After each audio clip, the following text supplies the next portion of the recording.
اپنے من میں ڈوب کر پا جا سراغ زندگی. قرآن کیا کہتا ہے؟ وفی انفسکم افلا تبصرون. اور تیسری اہم ترین آیات کیا ہے؟ آیات قرآنیہ. ان تینوں میں گہرا ربط ہے. آیات آفاقی، آیات انفسی، آیات قرآنی. ان میں تدبر کے ذریعے، غور و فکر کے ذریعے انسان ایمان حاصل کرے. یہ ٹاپ کا ایمان ہے، یہ انٹلیکچوئلز کا ایمان ہے، یہ صدیقین کا ایمان ہے. نمبر 2، ایک ایمان ہے عوام کے لیے، اس کے 2 راستے ہیں. نمبر 1، صاحب یقین کی صحبت، جس کے اندر یہ ایمان پیدا ہو چکا ہو، آپ اس کے قریب رہیے. اگر بھٹی کے سامنے بیٹھیں گے حرارت پہنچے گی، اگر آپ برف کی سل کے قریب ہوں گے ٹھنڈ پہنچے گی. صاحب ایمان کی صحبت اختیار کریں گے، ایمان سرات کرے گا.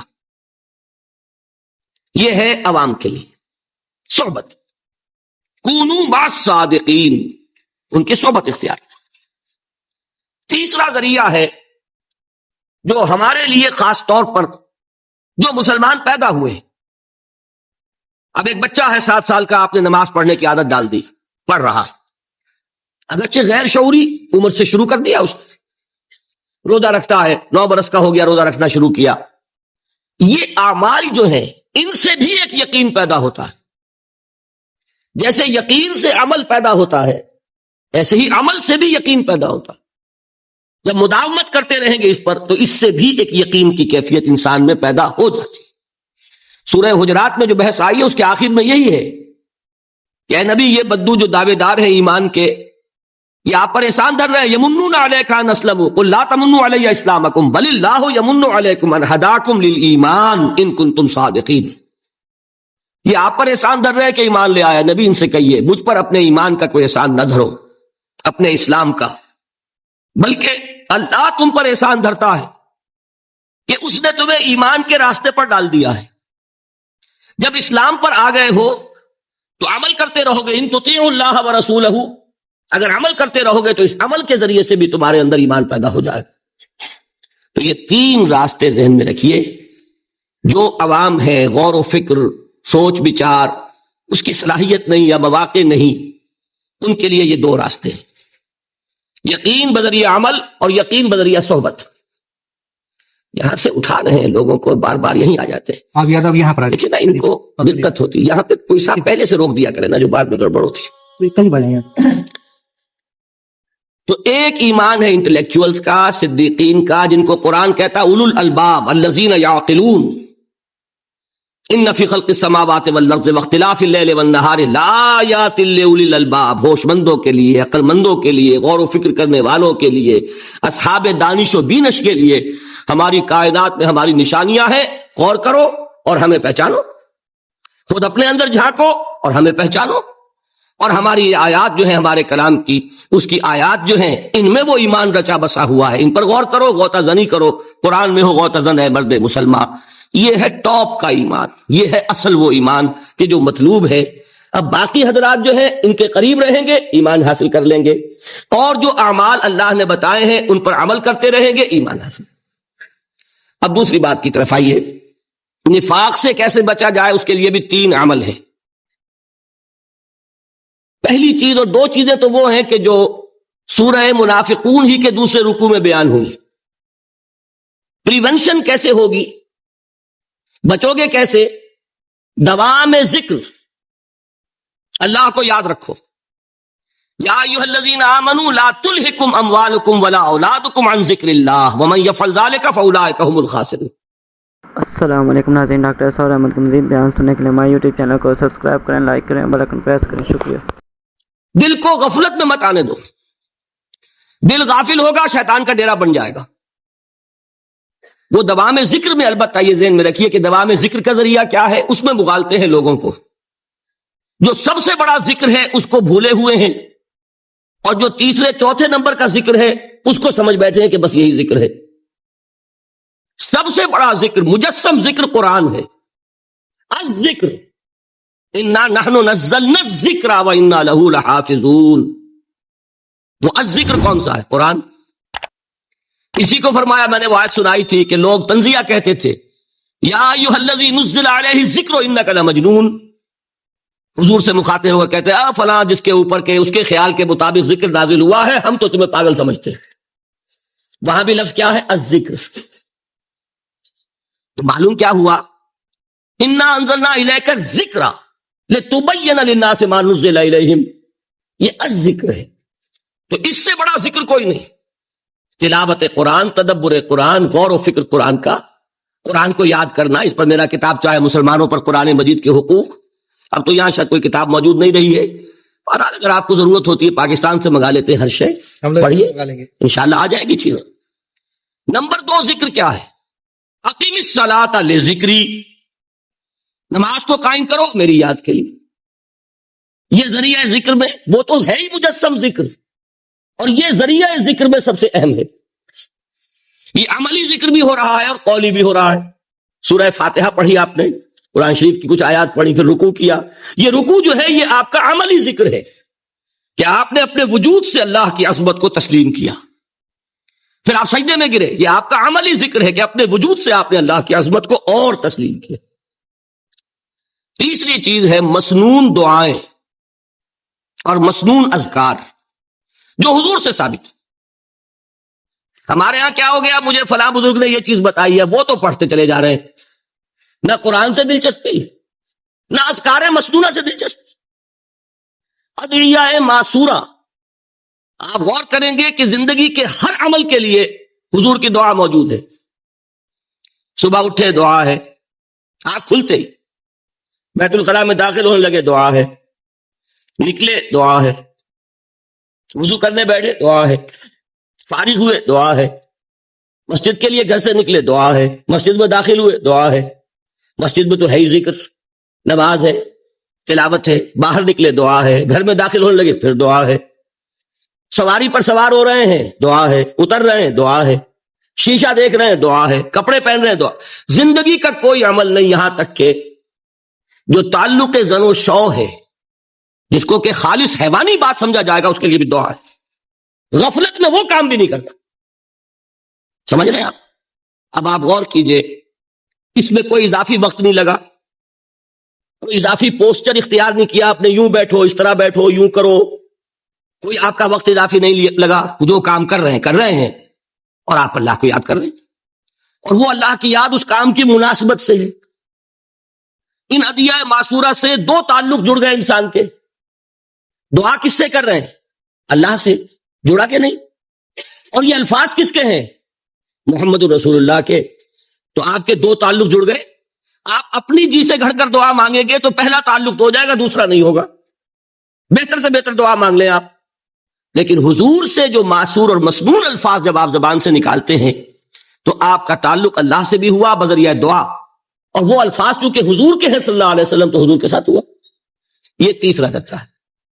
چوتھے درجے میں میں مانتا ہوں کہ ایک ہوتی ہے خاص کسی شخص کے امراض کی تشخیص کرنے کے بعد تجویز۔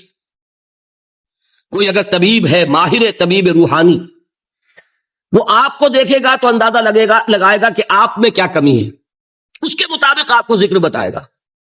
بھئی فلاں آیت کا مراقبہ کیا کرو۔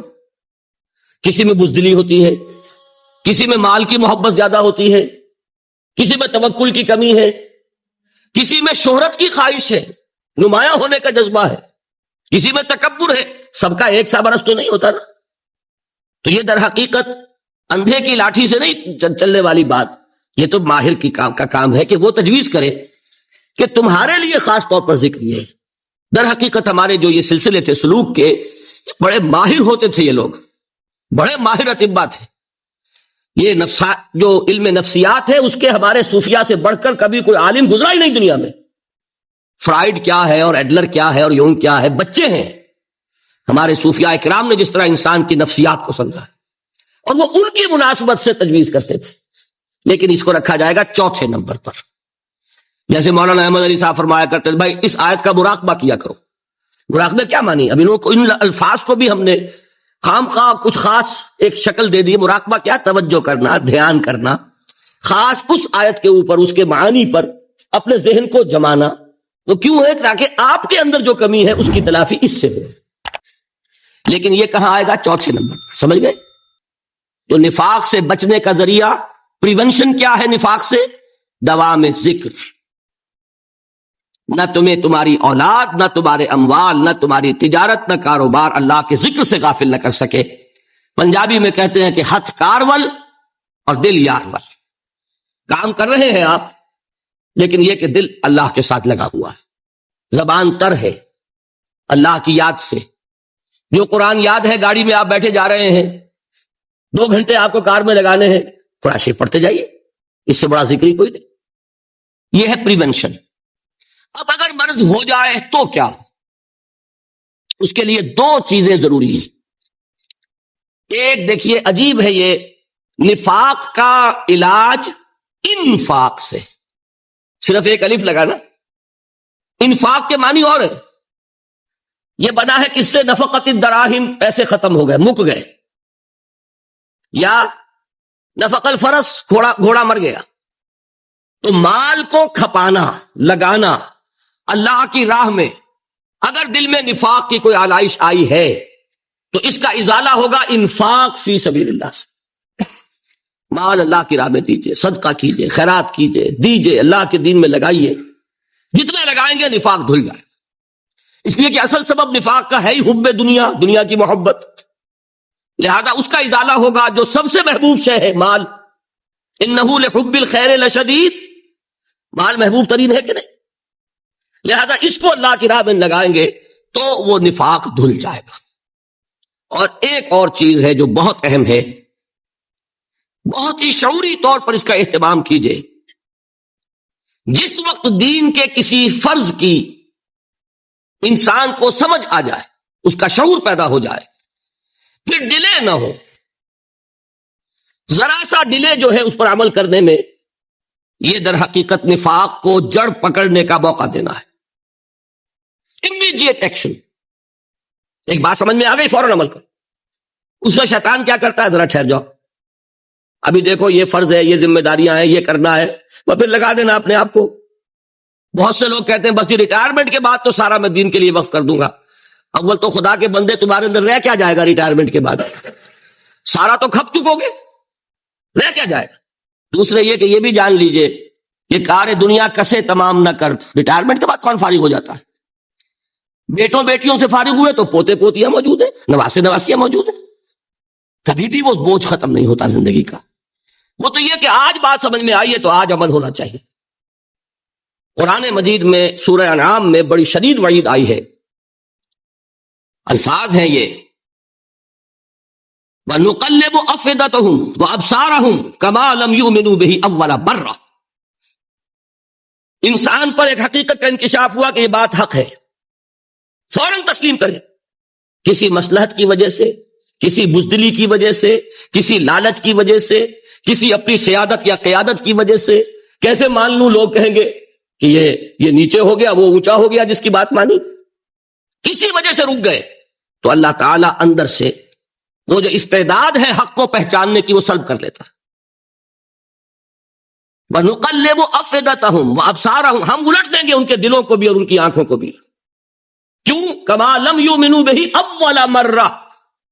اس لیے کہ وہ پہلی مرتبہ جب انکشاف حق ہوا ہے وہ ایمان نہیں لائے. اس کا میں ایک واقعہ آپ کو سنانا چاہتا ہوں کہ کس طرح صحابہ کرام پر بھی وقتی طور پر یہ واقعہ اگر صحابہ کرام کا نہ ہوتا تو یہ حقائق سمجھ میں نہ آتے. غزوہ تبوک کے موقع پر یہ میں جملہ انکمپلیٹ رہ گیا، ضعف ایمان کا حملہ ہو جاتا تھا، نفاق کا نہیں معاذ اللہ. لیکن ضعف ایمانی کی اگلی منزل شروع ہو جاتی ہے نا، نفاق. جہاں جھوٹ بولنا شروع کیا، نفاق، جھوٹی قسمیں کھانی شروع کی، سیکنڈ سٹیج. اور جہاں مومنین صادقین سے بغض اور عداوت پیدا ہو گیا تو تھرڈ سٹیج. تو وہ ضعف ایمان کا کیسے ہوتا ہے یہ حضرت کعب ابن مالک نے بڑی تفصیل سے بیان کیا ہے. غزوہ تبوک کے موقع پر جہاں منافقین نے آ کر جھوٹے بہانے بنائے، جھوٹی قسمیں کھائیں اور حضور سے ایگزمپشن لے لی، چھٹی لے لی، رخصت لے لی، وہاں 3 ایسے صحابہ بھی تھے جو مومن صادق تھے، لیکن وقتی طور پر شیطان نے انہیں ورغلایا. کیسے ورغلایا وہ سمجھ لیجئے. کعب ابن مالک نے تفصیل سے بیان کیا ہے اور میرے نزدیک یہ جہاں تک میرا مطالعہ ہے طویل ترین حدیث ہے. بخاری اور مسلم میں بھی موجود ہے۔ حضور جب واپس آئے ہیں اور اب آپ نے ایک ایک کو بلایا، جن لوگوں نے تو پہلے جھوٹی قسمیں کھا لی تھی ان کو تو بلانے کی ضرورت نہیں تھی، لیکن کچھ لوگ ایسے بھی تھے کہ جنہوں نے ایگزمپشن بھی نہیں لی تھی اور گئے بھی نہیں تھے۔ اب ان کو آپ نے ایک ایک کر کے پیشی ہوئی، آپ کیوں نہیں گئے تھے؟ تو اب جو منافقین تھے ان میں سے انہوں نے اس موقع پہ جھوٹی قسمیں کھا لی۔ خدا کی قسم حضور ہم تو بالکل تیار تھے، پوری میں نے تیاری بھی کر لی تھی، پورا ارادہ تھا، یہ وقتی طور پر یہ مصیبت مجھ پر آ پڑی۔ جس نے قسم کھائی انہوں نے کہا اچھا ٹھیک ہے جائیے۔ کعب ابن مالک کی باری آئی تو ان کے الفاظ اپنے یہ کہ جب میں پیش ہوا تو حضور کے چہرے مبارک پر ایک غصے والی مسکراہٹ تھی، زہر خند کہتے ہیں، ایک مسکراہٹ ہے لیکن غصے کے ساتھ، غضبناک۔ آپ فرمائیے آپ کیوں نہیں گئے؟ حضرت کعب یہ فرماتے ہیں کہ میں نے عرض کیا کہ حضور زبان میرے پاس بھی ہے، جھوٹ میں بھی بول سکتا ہوں، لیکن جھوٹ بول کر میں اس وقت آپ کی ناراضگی سے تو بچ جاؤں گا لیکن اللہ کے پکڑ سے نہیں بچ سکوں گا۔ میں اعتراف کرتا ہوں کہ جتنا صحت مند میں اس زمانے میں تھا کبھی نہیں تھا، جتنا فارغ البال اس وقت تھا کہ میرے پاس ساز و سامان موجود تھا راستے کے لیے، اتنا میں کبھی نہیں تھا۔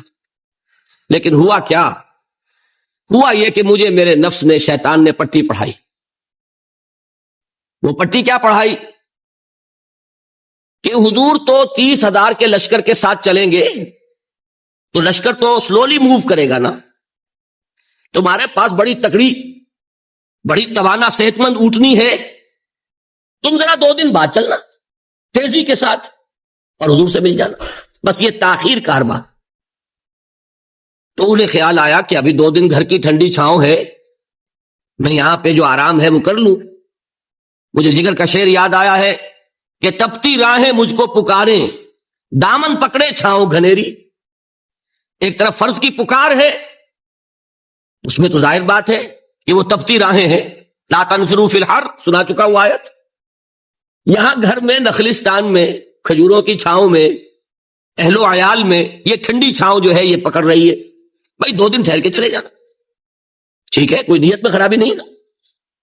اس کے بعد پھر جب ابھی 2 دن اور ٹھہر جاؤ، یہ تو بڑا لمبا سفر ہے، ذرا تیز اور دوڑ لیتا۔ تو فرماتے ہیں کہ حضور میں اسی طریقے سے تاخیر و تعویق میں پڑا رہا، یہاں تک کہ ایک روز اچانک مجھ پر یہ چیز منکشف ہوئی کہ تو میں چاہے کتنا بھی تیز چل لوں میں آپ سے نہیں مل سکتا، میرے اعصاب ڈھیلے ہو گئے، اس طرح میں محروم رہ گیا۔ حضور نے بائیکاٹ کا حکم دیا صحابہ کو، 3 صحابہ تھے ایسے، 2 اور تھے جنہوں نے اسی طریقے سے اعتراف کیا۔ حضور نے حکم دے دیا کوئی ان سے گفتگو نہ کرے، سوشل بائیکاٹ۔ بڑی سخت سزا تھی جو دی گئی ہے، اس کی بڑی تفاصیل ہیں، اللہ تعالیٰ شوق دے تو وہ حدیث پوری پڑھیے، میں نے تو 2 جمعوں میں ایک مرتبہ صرف اس ایک حدیث کو بیان کیا تھا، شاید کہیں کیسٹس ہوں میرے ہاں، ہمارے نمبر کوئی مجھے یاد نہیں ہے، لیکن یہ بڑی عجیب حدیث ہے۔ لیکن اس میں جو اصل سبق ہے وہ کیا ہے؟ اس طریقے سے شیطان لیت و لال، تاخیر، تعویق، ابھی کیا جلدی ہے، ذرا اس کام سے فارغ ہو لو، ذرا پھر تلافی کر لینا، ذرا زیادہ زور سے کام کر لینا، یہ وہ چیز ہے کہ جو وہ تو خیر صحابی تھے، بچ گئے، اگر وہاں جھوٹی قسم بھی کھا دیتے تو گئے تھے۔ یہ تو اتنا ہی ہے نا، مردی و نامردی قدم فاصلہ دارت، اس میں تو یہی ہے کہ ذرا ایک جھوٹی قسم کھا دیتے، جھوٹے بہانہ بنا دیتے تو اب ضعف ایمان نہ رہتا، وہ نفاق کی سند شروع ہو جاتی۔ وہ اللہ تعالیٰ نے ان کو بچایا، لیکن یہ کہ ہم کیسے بچیں گے اگر ہم نے یہ روش اختیار کی؟ لہذا 3 کام، دوام ذکر نمبر 1، اس کی میں شرح کر چکا ہوں، 4 اذکار یاد کر لیجئے گا ان کو، ورنہ کیا فائدہ۔ نمبر 2 انفاق فی سبیل اللہ، نفاق کا علاج انفاق سے۔ نمبر 3 یہ عادت اپنے اندر پیدا کیجئے شعوری طور پر کہ جب ایک حقیقت واضح ہو جائے فوراً اعتراف کہ ہاں بھائی بات ٹھیک ہے آپ نے، جب ایک فرض کا احساس ہو جائے فوراً اس کی ادائیگی کے لیے آغاز۔ تاخیر و تعویق ہے کہ جس سے پھر نفاق کو موقع ملتا ہے۔ اللہ تعالیٰ مجھے اور آپ کو حقیقی ایمان عطا فرمائے اور نفاق سے بچائے رکھے۔ اب آئیے حقیقت و اقسام شرک پر۔ دیکھیے ہر شخص یہ جانتا ہے کہ اسلام دین توحید ہے، ایک لفظ میں اگر کہیں گے تو اسلام کا سب سے بڑا وصف، سب سے بڑی علامت توحید۔ مجھے اقبال نے کہا کہ توحید کی امانت سینوں میں ہے ہمارے، آسان نہیں مٹانا نام و نشاں ہمارا۔ تو توحید ہے، توحید کی ضد ہے شرک. ٹھیک, اس سے میں ایک نتیجہ نکالتا ہوں. کوئی مسلمان جان بوجھ کر مشرک نہیں ہو سکتا. یہ میرا نتیجہ ہے. جان بوجھ کر مشرک نہیں ہو سکتا. وہ شرک میں مبتلا ہوگا تو نہ سمجھی میں ہوگا, نہ دانی میں ہوگا, وہ اسے شرک نہیں سمجھے گا. یہ ممکن نہیں ہے کہ کوئی مسلمان ہو, گیا سے گیا مسلمان, گزرا سے گزرا مسلمان, گھٹیا سے گھٹیا مسلمان, لیکن وہ شرک کو شرک سمجھتے ہوئے اس میں آلودہ ہو جائے. ہوتا کیا سمجھ میں نہیں آتا کہ شرک. تو ضرورت بہت ہے کہ ہم یہ پہچانیں کہ یہ شرک ہے کیا. دوسری بات یہ جان لیجئے, ہمارے دین میں ناقابل عفو جرم کون سا ہے؟ شرک. 2 مرتبہ بیان فرمایا گیا سورہ نساء میں صرف, ان اللہ لا یغفر ان یشرک بہ ویغفر ما دون ذلک لمن یشاء. اللہ تعالیٰ اسے تو ہرگز نہیں بخشے گا کہ اس کے ساتھ شرک کیا جائے, ہاں اس سے کم تر جس کو چاہے گا معاف فرما دے گا. نوٹ کر لیجئے, اس کی بھی اندر بھی اوپن لائسنس نہیں ہے کہ بقیہ سارے گناہ لازماً معاف کر دے گا. یہ نہیں ہے. اس سے تو آپ میں جرت پیدا ہو جائے گی, باقی سب کیے جاؤ. یہ نہیں, جس کو چاہے گا بخش دے گا, لیکن امید ضرور دلا دی کہ شرک سے کم تر کوئی گناہ ہو تو اس کی بخشش کی بغیر توبہ کے اللہ تعالیٰ نے امید دلائی. توبہ سے تو شرک بھی معاف ہو جائے. اس سے مراد کیا ہے؟ بغیر توبہ کے. اللہ تعالیٰ نے فرمایا کہ اور گناہوں کے بارے میں تو امید کی جا سکتی ہے, لیکن شرک کے بارے میں ہرگز نہیں. اہمیت واضح ہو گئی. مزید نمبر 3,